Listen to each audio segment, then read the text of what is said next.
Ladies and gentlemen, my name is Ryan Awesome, and welcome to the Ryan Awesome Show.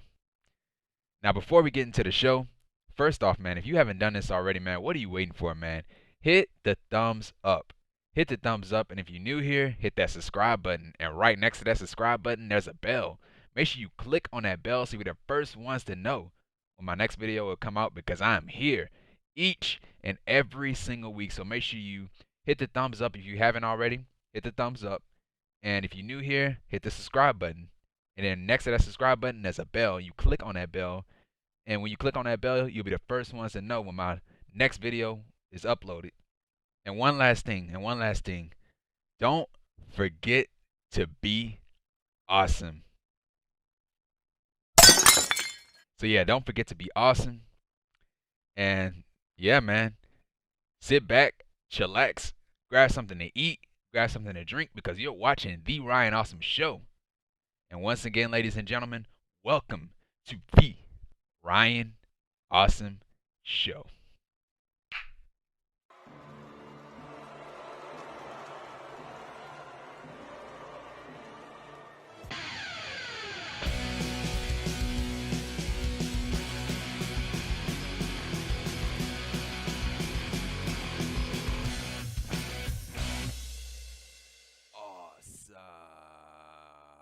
Ladies and gentlemen, my name is Ryan Awesome, and welcome to the Ryan Awesome Show. Today on the Ryan Awesome Show, we'll be talking about AEW Rampage for November the 19th, 2021. So yeah, man, so tonight's show, it was decent. You know, nothing really much happened on tonight's show. But I did enjoy the main event with Adam Cole and Bobby Fish reuniting. 2/4 of the Undisputed Era reuniting and fighting the Jurassic Express. So yeah, I really enjoyed the main event. And other than that, that was it, man. We had the quarterfinals. Yeah, the quarterfinals of the TBS Women's Championship match, Eliminator Championship match, tournament match. But yeah, man, that was pretty much it with Rampage. Before we get into the review, man, I say this in the intro all the time. Hit the thumbs up, man. Hit the thumbs up if you haven't already. Hit the thumbs up, and if you're new to the channel, if you're watching the Ryan Awesome Show for the first time ever, hit that subscribe button. And then right next to that subscribe button, there's a bell. Make sure you click on that bell so you'll be the first ones to know my next video is uploaded because I am here each and every single week, man. Monday, I might do Monday Night Raw. Wednesdays for AEW Dynamite, Thursdays for Impact Wrestling, Fridays for AEW Rampage, of course, and then Saturdays and Sundays are for our pay-per-views, man. Whether it's WWE pay-per-views, AEW pay-per-views, or Impact Wrestling pay-per-views. So we do have a pay-per-view this Saturday and Sunday. Saturday is Impact Wrestling Turning Point, and then Sunday is Survivor Series. So yeah, I'll be there for both of those days. And yeah, man. So yeah, so tonight for AEW Rampage, we're still in Norfolk, Virginia. And so yeah, man, so our first match of the night, we had Darby Allin with Sting in his corner versus Billy Gunn with Austin and Colten Gunn in his corner. And so yeah, man, so Darby Allin, his ribs were taped up from Full Gear. That match that he had with MJF at Full Gear. And so yeah, man, so Gunn, he used his power against Darby Allin that whole entire match. So this is all Billy Gunn. And then at one point, Billy Gunn, he had launched up Darby Allin and like high. He launched him up high with that back body drop, man. And so yeah, man. So Gunn, he had dodged Darby Allin's tope suicida, and so Darby he crashed and burned. He crashed and burned in the guardrail. And so yeah, man. So at one point, Gunn and Sting, they had a little standoff, and then yeah, man. And so yeah, Darby Allin, he had a coffin drop. He had a coffin drop on Austin and Colten outside of the ring. And then yeah, man. And then he had a stunner on Gunn. And he followed up with a cold red. And so yeah, this part right here, I didn't agree with this part. I didn't like this part. So yeah, so first off, man, we had Darby Allin. He had a coffin drop on Billy Gunn. And he went for the cover. And Billy Gunn, he don't even kick out at one, dude. He kicked out before the one count. So yeah, that's I didn't like that, dude. I didn't like that. Like the fact that you kicking out of somebody's finishing move before the referee hand even hit one, dude. it just makes the finishing move look weak. And I don't think that many people ever kicked out of that coffin drop. But yeah, man, that was strange though. It didn't make any sense because he ended up hitting it anyways. He hit it for a second time to win the match. So yeah, man. So Darby Allin wins the match, and so right after the match we had Austin and Colten. They attacked Darby Allin and Sting, and so Sting he had fought the Gun Club off, and so Billy Gunn he had chop gun. He had chop gun, chop gun. He had chop blocked Sting from behind, and so yeah, so that was pretty much it with that. And so yeah, man. So right after that, man, we had Tony Schiavone. He was backstage. He interviews QT Marshall. Standing by now here with QT Marshall. Tony, Wednesday Night Dynamite, Thanksgiving Eve, Chicago, Illinois. Yeah, man. And I couldn't think of a better way to spend it than by beating up CM Punk in his hometown. Now, Punk, I know you're probably going to want to walk away from this challenge like you've basically walked away from everything else in your past.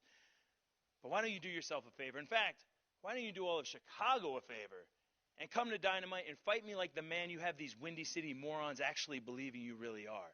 I mean, unless, of course, you're worried I'm going to embarrass you and put you to sleep in your hometown. See what I did there? Yeah, I saw, yeah. And so yeah, man. So that was it with QT Marshall. So yeah, so it's official. So it's gonna be QT Marshall versus CM Punk on that Thanksgiving Eve edition of AEW Dynamite in Chicago.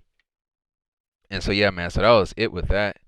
And so yeah, man. So right after that, man, we had the men of the year. The men of the year. They were backstage. They spoke, and that's Ethan Page and Scorpio Sky.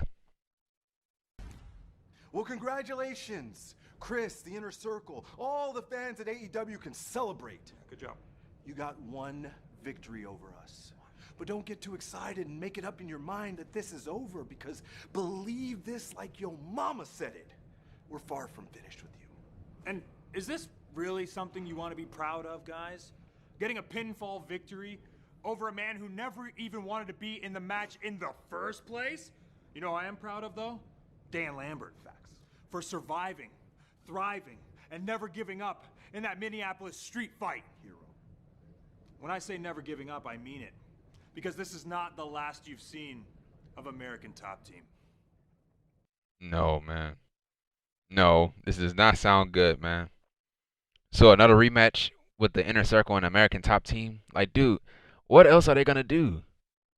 Like, dude, you would think that the Minneapolis street fight would be the end of a feud, but they still going after these guys, man. I don't like it. I don't like it, man. But yeah, man, when I thought the feud was over, man, it is still going on. And so yeah, man, so that was it with that. And so right after that, man, we had the quarterfinals of the TBS Women's Championship Eliminator tournament match. And it was Jade Cargill with Smart Mark Sterling and her corner versus Red Velvet. And so yeah, man, so yeah, they both went right after each other. Jade Cargill hit a fall-away slam, but she didn't even fall away on a fall-away slam. So that was really nice. So kind of like a stand-away. It was a stand-away splash or a stand-away slam. And so yeah, man, so Red, she fought back. And for a little bit, she fought back for a little bit. And then Jade Cargill had hit a Uranagi to Red on a ring apron. And so yeah, man, so Cargill, she started using her strength. She started using her power against Red. And so Red ended up fighting back. She had a bulldog to Cargill. And so Jade, she had a pump kick to Red. And so yeah, so Velvet at one point she almost pinned Jade Cargill. And then so yeah, we had a spear to Cargill. And she kicks out on the move. And so both of these ladies, they try to go for their finishing moves. They reverse their finishing moves. But Jade, she hit a finishing move that jaded to Red to win the match. So therefore, Jade Cargill wins the match. It will advance to the semifinals of the TBS Women's Championship Eliminator Tournament match. And so yeah, man, so that was it with the match. And so yeah, man, I think Jade, she might end up going to the finals. She might end up going to the finals to face Ruby Soho. But yeah, man. So yeah, so right after that, man, we had Thunder Rosa. She was backstage and she spoke. So Thunder Rosa is another person that's in this TBS tournament. Matches. You know, I already beat Stooge number 1, that is Reba. And I will beat Stooge number 2. And that is you, Jamie Hayter. This next Wednesday on Dynamite, I, La Mera Mera, will beat you for the spot on the semifinals so I can finally become the first ever TBS Women's Champion. And Jamie, adivina qué, vengo con una coraje y te voy a meter una Oh. te vas a acordar de quién es la mera mera. And so yeah, man, so that was it with Thunder Rosa. That's what she had to say about her opponent, Jamie Hayter, in the TBS Women's Tournament match next week on Dynamite. And so yeah, man, so right after that, man, we had Tony Schiavone. He was backstage. He interviews CM Punk. We're all looking forward to going back to Chicago this Wednesday live on Dynamite, TNT, but none more than this man right here, CM Punk. But what about the comments earlier from QT Marshall? Listen, stakes are always high when you're in your hometown, and it doesn't quite matter who you are. But CM Punk in Chicago, name higher stakes. And yeah, QT, I've lost in Chicago. I've lost big in Chicago. The UFC fight? Won huge in Chicago. And I got a lot more high ceilings than I do basement. So QT, show up. And you bring Comerato, you bring Solo, you bring a go-go, but bring that bad attitude of yours and bring a hefty appetite. Because, son, you bit off more than you can chew coming into my backyard, Chicago, Illinois, the day before Thanksgiving. We're going to find out who the turkey is. All right, So yeah, man, so that was it with that, with CM Punk. And so yeah, man. So yeah, he mentioned Anthony Ogogo, man. Where is Anthony Ogogo? Where is he, man?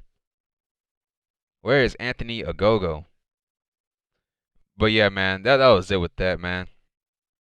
So yeah, so right after that, man, we had Mark Henry, World's Strongest Man. Mark Henry interviews Adam Cole, the Super Click, Adam Cole, the Young Bucks, Matt Nick Jackson, and Bobby Fish. And he also interviewed the Jurassic Express and Christian Cage. Split screen, so he interviewed them split screen. And so the Elite, they complained about Jungle Boy trying to end Matt Jackson's career at Full Gear.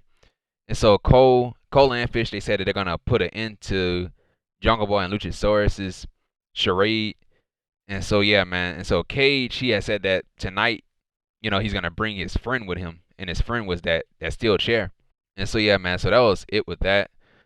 Now, before we get into the main event, man, let's talk about next week's Rampage.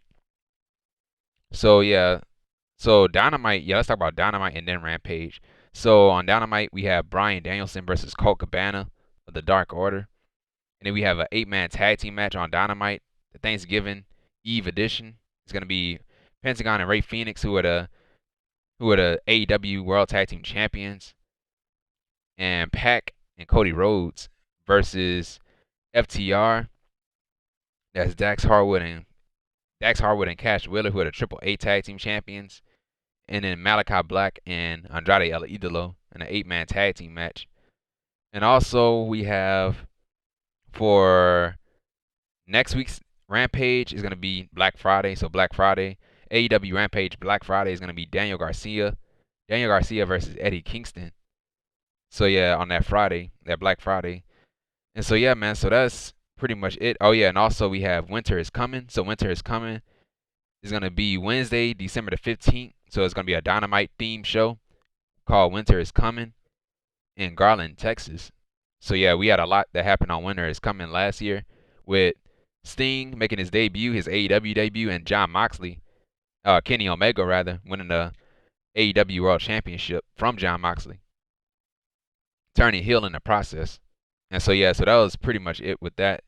And so now the main event. The main event, it was Adam Cole and Bobby Fish, formerly known as the Undisputed Era, versus Jurassic Express. That's Jungle Boy and Luchasaurus. So yeah, man, best thing on the show, man. So yeah, so we had a pump kick to Jungle Boy from Cole, and we had an assisted senton bomb to Fish from Jungle Boy. And so Fish, he had feigned an injury at one point, and then Cole, he took advantage off of the distraction. And so Cole and Fish, they took control of the match during a commercial break, picture in picture, of course.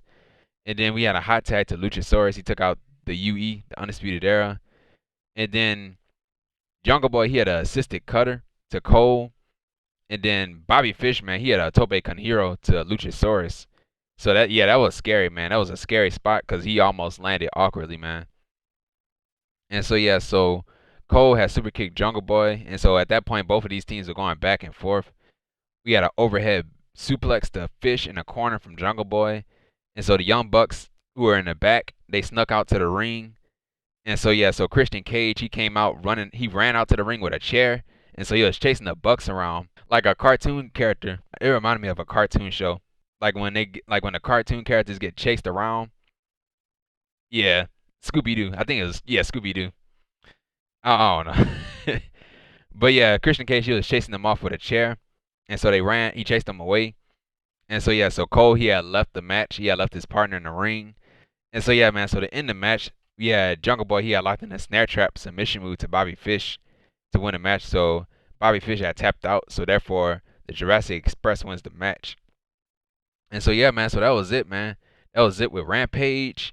That was it with the main event.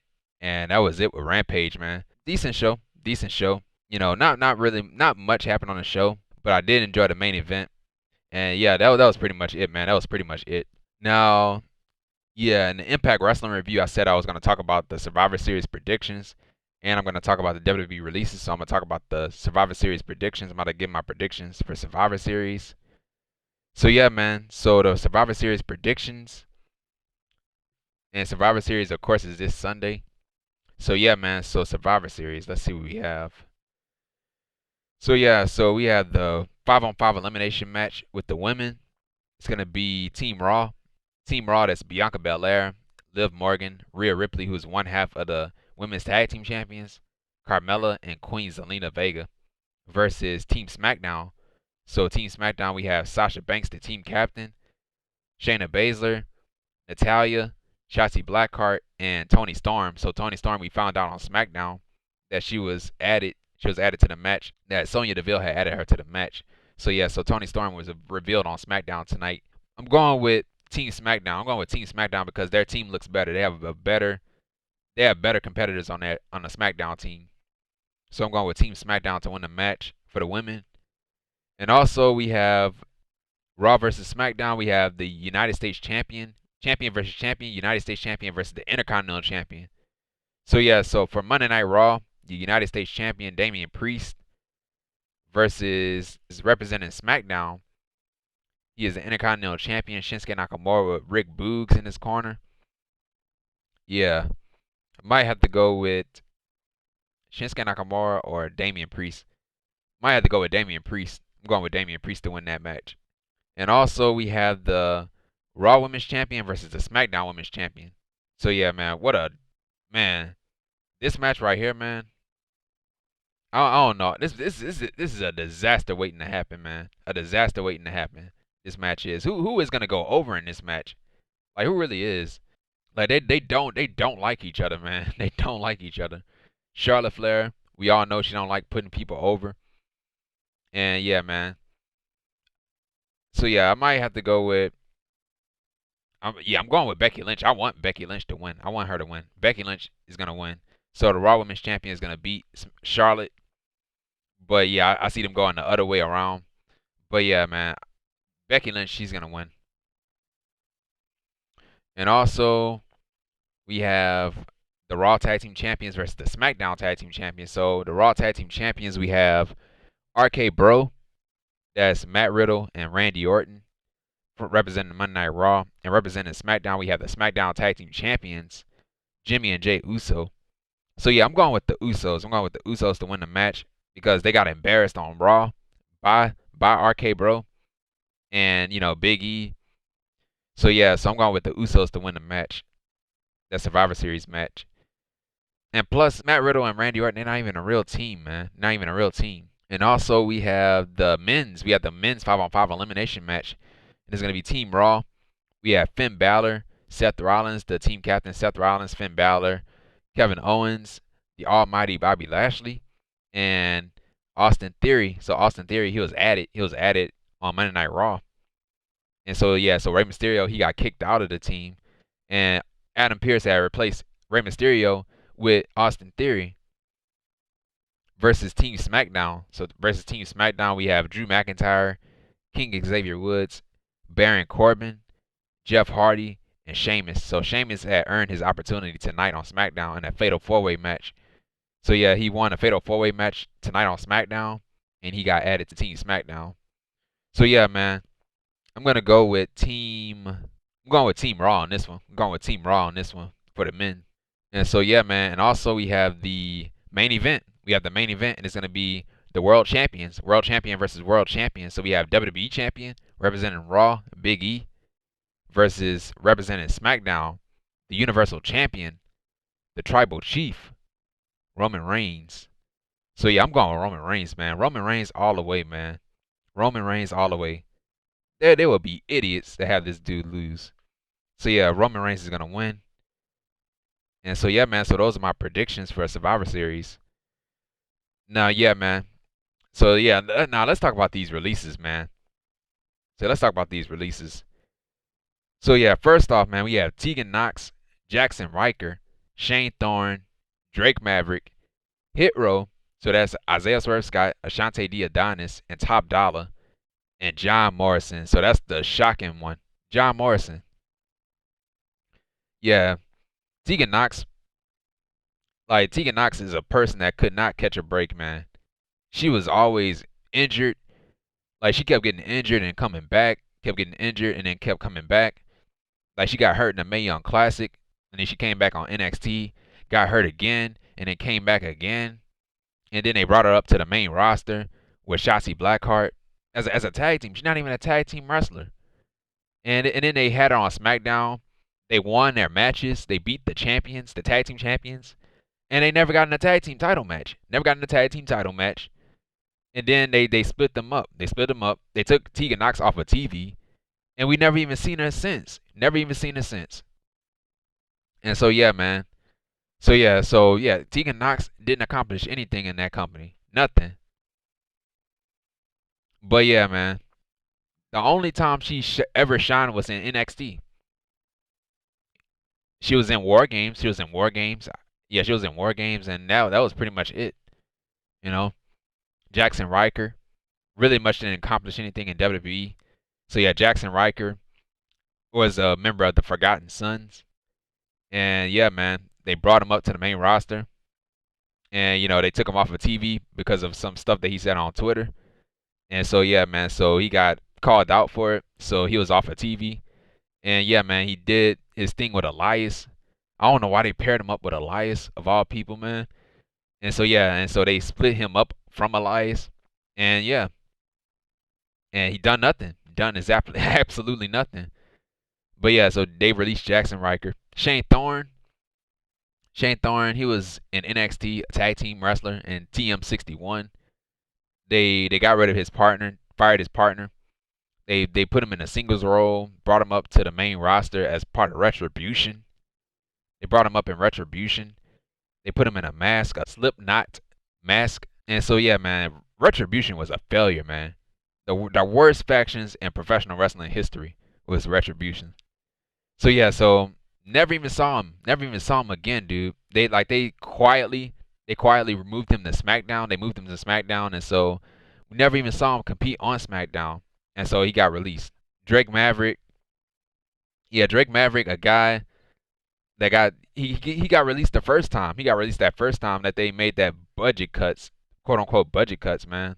During the pandemic, he got fired on that first cut, got fired, and then they brought him back after that video that he made. He did his thing with Killian Dane, and they brought him back to the main roster, and he was chasing a 24/7 championship, man. Like, oh my, ugh. And then another thing, man, with Drake Maverick, man, they paired him with the Authors of Pain. They paired Drake Maverick with the Authors of Pain. They took away Paul Ellering, one of the greatest wrestling managers of all time, Paul Ellering. They replaced Paul Ellering with Drake Maverick. Nothing against Drake Maverick, but he didn't belong with them. He didn't belong with the Authors of Pain. They never shouldn't have got rid of Paul Ellering. But yeah, man, Drake Maverick, they released Drake Maverick. But yeah, man. But I did see that video that he made. I did see that video that he made. Really good video. His future self talking to his past. You know, his former self.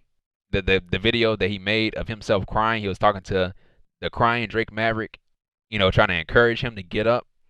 And so yeah, so it was a really good video, and John Cena even commented on it. So yeah, man.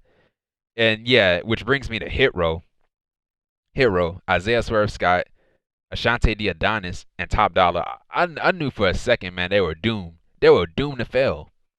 Like once you got rid of B-Fab, man, that was it. Like, dude, they were never the same since they released B-Fab. Like, dude, B-Fab, she was the best part of that group, and you got rid of her, man. You fired her. You fired the best part in the group. You got rid of the person that held that group together, the glue that held the group together.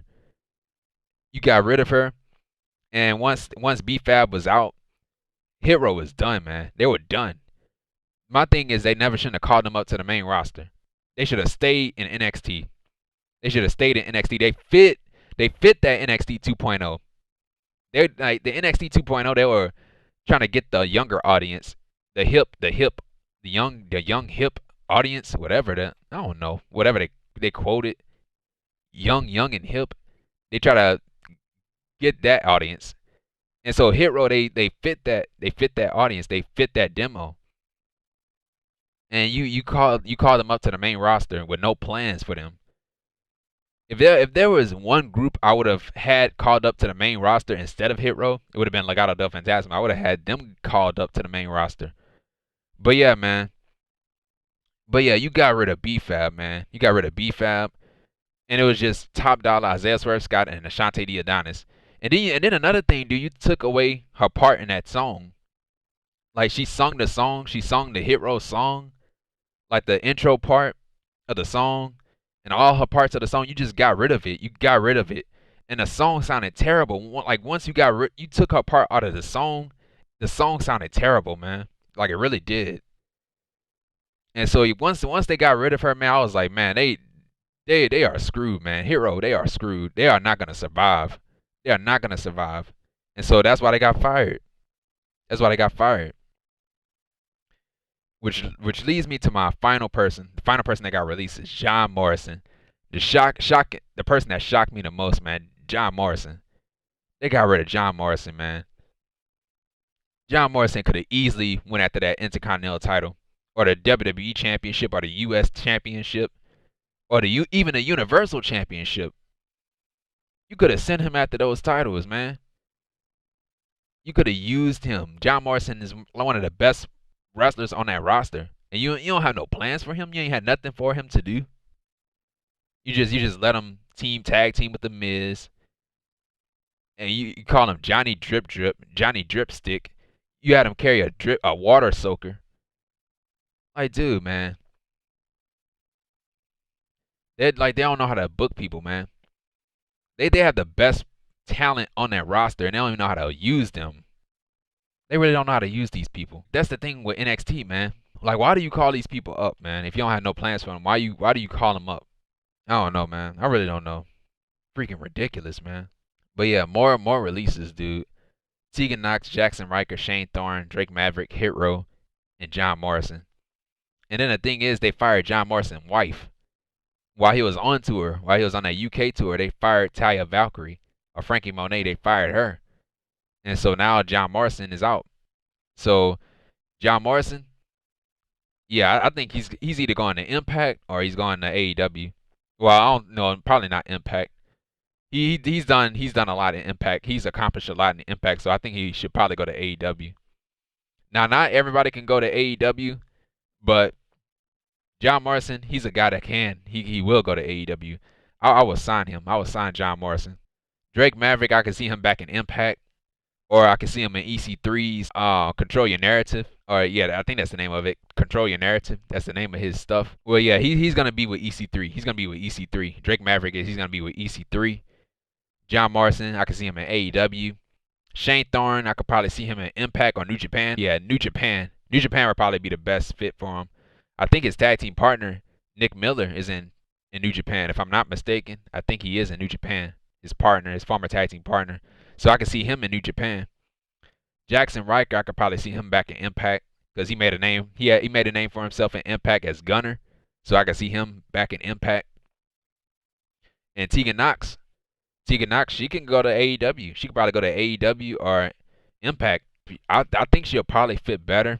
She'll probably fit better in maybe Impact, it could be either way, man. She could either go to Impact or AEW, one of those companies. I said Tegan Knox, Impact, AEW, one of those companies. Jackson Riker, Impact Wrestling. Shane Thorne, New Japan Pro Wrestling. Drake Maverick, wherever EC3 is, he's gonna go where EC3 is. I know Ring of Honor is not a thing anymore as of right now, so yeah, he's gonna go wherever EC3 is. John Morrison, AEW, all the way. Hit Row, I don't know. I don't know. I think they might have made enemies with AEW, especially Top Dollar, especially Top Dollar. But yeah, man, Hit Row, maybe Impact, maybe Impact Wrestling, or maybe MLW or the NWA. Probably not the NWA. Probably Impact. Maybe Impact. Are they gonna still be together? Are they still gonna be together? Or are they gonna go their separate ways? That's the thing. Are they gonna go their separate ways? Or are they gonna still be together? But yeah, I think they're gonna stay together. I think they're gonna stay together as Hit Row. And so yeah, man. So they might go to Impact. They might go to Impact. They'll probably fit in Impact. But yeah, man. Yeah, that was it, man.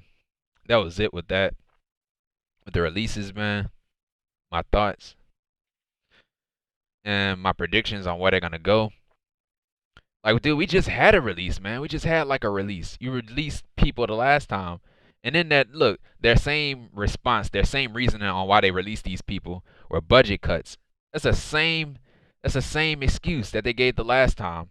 The last 3 times, 4 times was the same thing. Budget cuts. Budget cuts. Budget cuts. Budget cuts.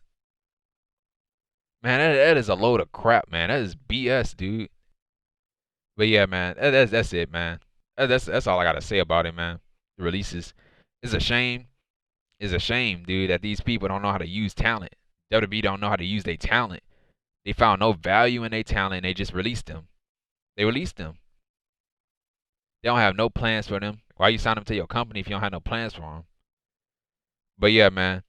It's their loss. It's their loss and somebody else's gain. I said this the last time. It's their loss and somebody else's gain.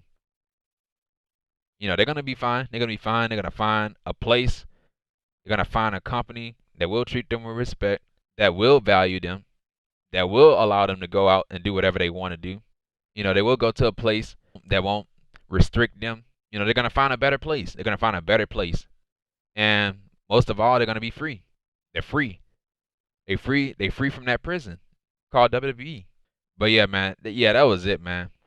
That was it. So yeah, man. So right now they're on a 90-day no compete clause. I don't even know why they still do that, man. Just get rid of the 90-day no compete clause. Get rid of it. Like, let them go somewhere else. Like, why do you have to put them on a 90-day and a 30-day no compete clause? Like, you released them and now you telling them that they can't wrestle. You're paying them to sit at home. You paying them to sit at home, but you telling them that they can't wrestle. You already released them from the contract. So why are you still restricting them, saying that, oh, you can't compete for 90 days? Like, dude, that don't make no sense at all. No sense. But yeah, when those 90 days are up, man, they can do whatever they want to do. Now, there's a difference though. Now, if you wait till your contract expire, and then you leave, you can show up whenever you want to show up. That's the same thing what happened with Moxley. Same thing what happened with Moxley. Who else? I think it was just Moxley. Yeah, I think it was just Moxley. Moxley, his contract was expiring. And so they tried to get him to stay. And so he let his contract expire. And then, you know, he showed up at Double or Nothing in 2019. He took out Chris Jericho. He took out Kenny Omega. And yeah, he didn't have to wait those 90 days. He waited till his contract expired and then he left. That's what these people need to do, man. Whenever they have a contract coming up, they just need to let it expire. So that way they don't have to wait no 90 days or 30 days. But yeah, man. But these people, they ain't had no control over it. They ain't had no control over it because they just got released like out of nowhere, man, out of the blue. These people probably had years and years left on their contract, and WWE just let them go. Just let them go. Like, dude, they don't care. They don't care about their talent. They don't care about them. They do not care about their talent. So why would anybody, like, if you're a wrestler or aspiring pro wrestler like myself, like why would you want to go to the WWE? Why would you want to work for people that don't care about you, that don't even value your talent? Like, you hear the stories of how bad these people treat their talent. So why would you want to go there? But yeah, man. Yeah, that was it, man. That's all I gotta say about the releases, man. The more and more I talk about it, man, the angrier and angrier I get. So I'm gonna stop talking about it right now, man. But yeah, man. So yeah, so that was it with the AEW Rampage review. And that was it with the Survivor Series predictions, my prediction for Survivor Series, and my thoughts about the releases, WWE releases. And so yeah, man, if you like this video, man, hit the thumbs up, man. Hit the thumbs up. And if you're new to the channel, if you're new to the Ryan Awesome Show, hit that subscribe button. And right next to that subscribe button, there's a bell. Make sure you click on that bell so you're the first ones to know my next video is uploaded, because I'm here each and every single week, man. Might do Monday Night Raw on Monday. Wednesdays for AEW Dynamite, Thursdays for Impact Wrestling, Fridays for AEW Rampage, of course, and then Saturdays and Sundays are for our pay-per-views, man. WWE pay-per-views, AEW pay-per-views, and Impact Wrestling pay-per-views. So I'm here. Follow me on Twitter at Ryan Awesome Show. And yeah, man, comment down below, man. Tell me how you felt. Tell me how you felt about the releases and, AEW Rampage, Survivor Series predictions, what you guys have for Survivor Series. And yeah, man, and yeah, share this video, man. Share this video with each and every single person that you come across. And yeah, if you missed anything, if you missed last week's review of AEW Rampage, the video is going to be right up here in this corner. And the link to that video will be down below in the description, so make sure you check it out. And yeah, man, and I'll see you guys on Saturday. I'll see you guys on Saturday for a Turning Point, Impact Wrestling Turning Point. And then I'll see you guys on Sunday for Survivor Series. So yeah, man. And yeah, man, so yeah, once again, guys, thank you for the support. Thank you for the love and the support for the show. Thank you, thank you, and thank you. And yeah, man, and this has been the Ryan Awesome Show. Take care, stay safe, and don't forget to be awesome. And that's that.